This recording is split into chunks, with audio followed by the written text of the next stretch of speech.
नमस्कार, स्वागत है आप सभी का। और आज हम बात करने वाले हैं भारत में जो राजनीतिक दल हैं उनके बारे में।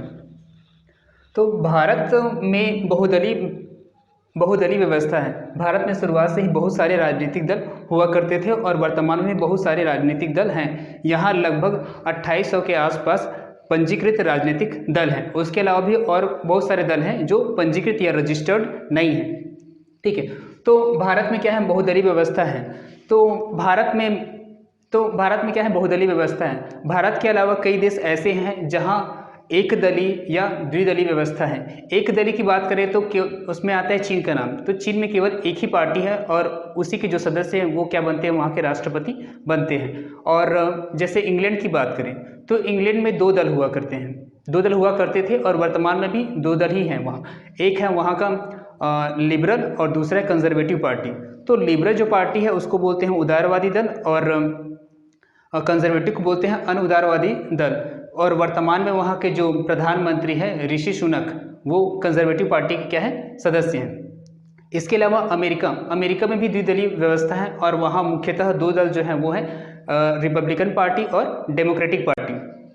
तो भारत में बहुदलीय व्यवस्था है और यहाँ गठबंधन की सरकार, यानी कि जब किसी पर्टिकुलर एक पार्टी को बहुमत नहीं मिल पाता है, 272 सीटें नहीं मिल पाती हैं, तो क्या करते हैं, बहुत सारे छोटे छोटे दल मिलके क्या करते हैं, सरकार का गठन करते हैं।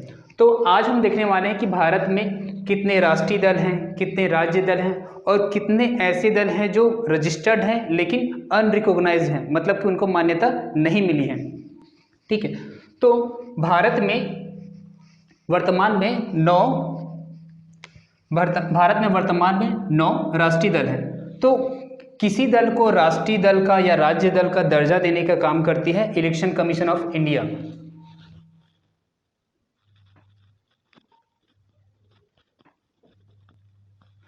भारत निर्वाचन आयोग या जिसको जनरली क्या बोलते हैं, चुनाव आयोग। ठीक है, तो चुनाव आयोग क्या है, एक संवैधानिक संस्था है और इसमें वर्तमान में 3 सदस्य हुआ करते हैं। वर्तमान में जो भारत के मुख्य चुनाव आयुक्त हैं, भारत में वर्तमान की जो क्या है, मुख्य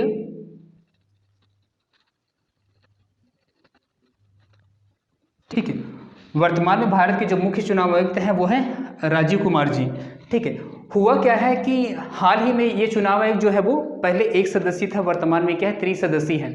हाल ही में क्या हुआ था कि जो अन्य दो चुनाव आयुक्त हैं अनूप चंद्र पांडे और क्या है, अरुण गोयल की नियुक्ति क्या हुई थी, 24 घंटे में ही हो गई थी। तो उस मामले ने थोड़ा सा विवाद पकड़ा था और सुप्रीम कोर्ट ने भारतीय सरकार से पूछा था कि भारत के जो निर्वाचन आयोग हैं या निर्वाचन आयुक्त, भारत के जो निर्वाचन आयोग के सदस्य हैं उनकी नियुक्ति की प्रक्रिया क्या है। ठीक है, अब ये जो निर्वाचन आयोग है इसका मुख्य कार्य ये रहता है कि यही निर्वाचन आयोग क्या करती है कि विभिन्न दलों को राष्ट्रीय दल और राज्य दल का दर्जा देती है। ठीक है, तो कोई भी एक पार्टी को राष्ट्रीय दल बनने के लिए कुछ क्राइटेरिया होते हैं, उनको फुलफिल करना होता है। तो ये क्राइटेरिया क्या क्या है, तो कोई भी पार्टी को राष्ट्रीय दल बनने के लिए कम से कम 3 कंडीशन दिए हुए हैं। उन तीनों कंडीशन में से एक कंडीशन को फुलफिल करना पड़ता है। ठीक है, तो पहला कंडीशन ये है कि उस राज्य को कम से कम 4 राज्यों में राज्य दल या स्टेट पार्टी का दर्जा मिला हो। दूसरी कंडीशन ये है कि उसे लोकसभा में 2% सीट, ठीक है, वर्तमान में भारत में कितने 543 सीटें हैं, तो लोकसभा की 2% सीटें कितने राज्यों में, एक ही राज्य में नहीं, कम से कम 3 राज्यों में 2% सीटें उसको मिलनी चाहिए, 2% सीट। तीसरी कंडीशन है कि लोकसभा या विधानसभा आम चुनाव में उस पार्टी को वैध मतों का 6% मिलना चाहिए और साथ ही साथ क्या होना चाहिए, उसे कम से कम 4 लोकसभा सीटें मिलनी चाहिए और ये 4 लोकसभा सीटें हैं उसे कम से कम 4 राज्यों में प्राप्त हुआ हो। और मतलब कि तीसरा कंडीशन ये है कि लोकसभा या विधानसभा चुनाव में वैध मतों का 6% एवं कम से कम 4 लोकसभा सीट जो कितने, कम से कम 4 राज्यों में प्राप्त हो, तब उस दल को क्या किया जाएगा, राष्ट्रीय दल का दर्जा दिया जाएगा। वर्तमान में जैसा कि हमने बताया कि कितने 9 दलों को क्या किया गया है, नेशनल पार्टी या राष्ट्रीय दल का दर्जा दिया गया है। तो इनमें है अभी सत्तारूढ़, वर्तमान में जो मोदी सरकार है उनकी जो पार्टी है बीजेपी, मुख्य विपक्षी दल इंडियन नेशनल कांग्रेस आई। ठीक है, इसका गठन किसके टाइम में हुआ था? इसका गठन हुआ था इंदिरा गांधी जी के टाइम में। मतलब जो पुरानी पार्टी थी वो कई बार टूटी और फाइनली क्या हुआ, 1977 में INC का गठन हुआ था। इसके अलावा है बहुजन समाज पार्टी, जिनका चुनाव चिन्ह है हाथी छाप। ठीक है, इसके अलावा है जो NCP national Congress party, nationalist Congress party, और इसके जो अध्यक्ष हैं वो है शरद पवार। इसके अलावा है NPP National People's Party, National People's Party, और ये ये किनका दल है? ये दल है आपके PS संगमा, जो कभी लोकसभा के अध्यक्ष हुआ करते थे, उनकी पार्टी है NPP। और इसके अलावा है TMC तृणमूल कांग्रेस। तृणमूल कांग्रेस के मुखिया तो जान ही रहे हैं, जो पश्चिम बंगाल के मुख्यमंत्री हैं ममता बनर्जी, उनकी पार्टी है TMC। इसके अलावा जो वामपंथी दल हैं उनमें है CPI communist party of India, और CPIM, M फॉर माओविस्ट, या इसको क्या बोलते हैं, CPM भी बोल देते हैं। ठीक है, और इसके अलावा हाल ही में आम आदमी पार्टी, हाल ही में क्या हुआ था कि आम आदमी पार्टी को भी क्या किया गया है, राष्ट्रीय दल का दर्जा प्राप्त हुआ है। हाल ही में क्या हुआ था कि आम आदमी पार्टी ने गुजरात विधानसभा चुनाव में अच्छा प्रदर्शन किया और वहाँ सीटें जीती, और उसके बाद क्या किया गया है कि चुनाव आयोग ने क्या किया, उसको राष्ट्रीय दल का दर्जा दिया है। ठीक है, अब ये तो हो गया राष्ट्रीय दल। अब इसके अलावा जो कुछ पार्टियां हैं वो है राज्य पार्टी या स्टेट पार्टी। तो वर्तमान में राष्ट्रीय पार्टियों की संख्या है 53। हुआ ये था कि 21 सितंबर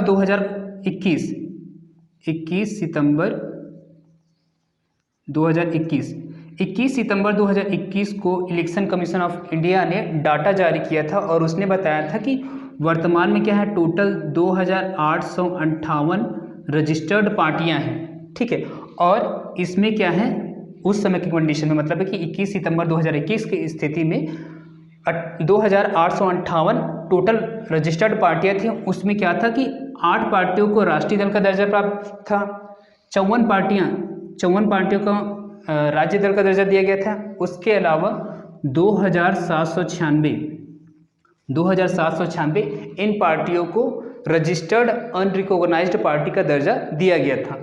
लेकिन गुजरात चुनाव के बाद ऐसा हो गया कि राष्ट्रीय दलों की संख्या हो गई है 9, तो राज्य दलों की संख्या कितनी हो जाएगी, 53।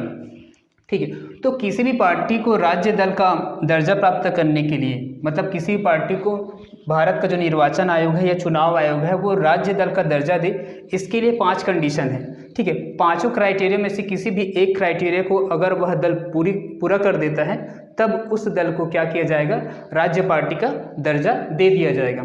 ठीक है, तो इसके लिए पहला कंडीशन है कि उस पार्टी ने राज्य विधानसभा के आम चुनाव में वैध मतों का 2%, उस पार्टी ने वैध मतों का 6% एवं 2 सीट, उस राज्य में जितने भी सीटें हैं उनमें से 2 सीटें जीती हों। उसके अलावा दूसरा कंडीशन ये है कि अगर ये फुल नहीं कर पा रहा तो ये भी फुलफिल करेगा, तब भी उसको राज्य दल का दर्जा दिया जा सकता है। तो क्या है कि उस पार्टी ने राज्य विधानसभा की कुल सीटों में से 3 सीट या 3% सीट, जो भी अधिक हो वो प्राप्त किया हो, जो भी अधिक हो प्राप्त किया हो। ठीक है, उस राज्य ने राज्य विधानसभा की कुल सीटों का 3% या 3 सीट जो भी अधिक हो उसको प्राप्त किया हो। जैसे छत्तीसगढ़ की बात करें तो छत्तीसगढ़ में कुल विधानसभा सीटों की संख्या है 90। ठीक है, तो इसका 3% कितना हो जाएगा, इसका 3% होगा 2.7। ठीक है, तो वो 2.7 ना प्राप्त करके अगर कोई पार्टी जिसको छत्तीसगढ़ में राज्य दल का दर्जा प्राप्त करना है उसे कम से कम 3 सीटें मिलनी चाहिए। 2.7 नहीं, 3 सीटें, मतलब वही 3% या 3 सीट। तो 3% 3 से कम हो जा रहा है, इसलिए क्या होना चाहिए, उसको कम से कम 3 सीटें मिलनी चाहिए। ठीक है, उसके अलावा अगली कंडीशन है, अगर किसी पार्टी ने राज्य लोकसभा के आम चुनाव में वैध मतों का 6% और एक लोकसभा सीट, कम से कम एक लोकसभा सीट प्राप्त किया है, तब भी उस पार्टी को क्या किया जा सकता है, राज्य पार्टी का दर्जा दिया जा सकता है। इन सब के अलावा लोकसभा की प्रत्येक सीटों में से इसके अलावा लोकसभा की प्रत्येक 25 सीटों में से कम एक सीट अगर उस पार्टी ने गेन कर लिया है, प्राप्त कर लिया है, तब भी उस पार्टी को क्या किया जा सकता है, राज्य पार्टी का दर्जा दिया जा सकता है। जैसे कि क्या है कि छत्तीसगढ़ में विधानसभा की 90 सीटें हैं और लोकसभा की कितनी सीटें हैं, लोकसभा की सीटें हैं 11 और एमपी में लोकसभा की सीटें हैं 29, मध्य प्रदेश में 29 क्या है, ये लोकसभा सीटों की संख्या है। ठीक है, तो इस 29 में से या प्रत्येक 25 में से क्या है, अगर एक सीट वह पार्टी प्राप्त कर लेता है तब उस पार्टी को क्या किया जा सकता है, राज्य पार्टी का दर्जा दिया जा सकता है। इन सब के अलावा हाल ही मेरे सरकार ने मतलब 2011 में एक नया पॉइंट जोड़ा है कि अगर कोई पार्टी लोकसभा के आम चुनाव या विधानसभा आम चुनाव में वैध मतों का कुल वैध मतों का 8% प्राप्त कर लेता है तब भी उस पार्टी को क्या किया जा सकता है, राज्य पार्टी का दर्जा दिया जा सकता है। ये जो 5वां पॉइंट है इसको गवर्नमेंट ने 2011 में, ये मतलब गवर्नमेंट ने नहीं, भारतीय निर्वाचन आयोग या भारतीय चुनाव आयोग ने ये जो 5वां पॉइंट है उसको 2011 में ऐड किया था। ठीक है, तो इन सब के अलावा राष्ट्रीय पार्टी और राज्य पार्टी, इन सब के अलावा कुछ पार्टियां होती हैं जिनको क्या बोलते हैं, रजिस्टर्ड अनरिकॉग्नाइज्ड पार्टी बोलते हैं, मतलब कि पंजीकृत गैर मान्यता प्राप्त। ठीक है, तो किसी भी पार्टी को राष्ट्रीय दल या राज्य दल प्राप्त होने का और पंजीकृत होने के कुछ कुछ फायदे होते हैं। ठीक है, तो उन्हीं के आधार पर क्या किया जाता है, उनको ये मान्यता दिया जाता है। ठीक है, जैसे मान लो कि किसी पार्टी को क्या है कि राज्य दल का दर्जा दिया गया है, तब उस पार्टी का जो सिंबल है उसको पूरे देश में, भले ही कई क्षेत्र ऐसा होता है जहां उन लोग का दबदबा ना हो, यहाँ जहां पे उन लोग को सीट ना मिली हो, लेकिन उन क्षेत्रों में भी क्या हो कि उस पार्टी का जो सिंबल है वो कोई दूसरा पार्टी यूज़ नहीं कर सकती। जैसे कि बीजेपी का जो कमल है वो पूरे देश में केवल और केवल बीजेपी के लिए ही आरक्षित है।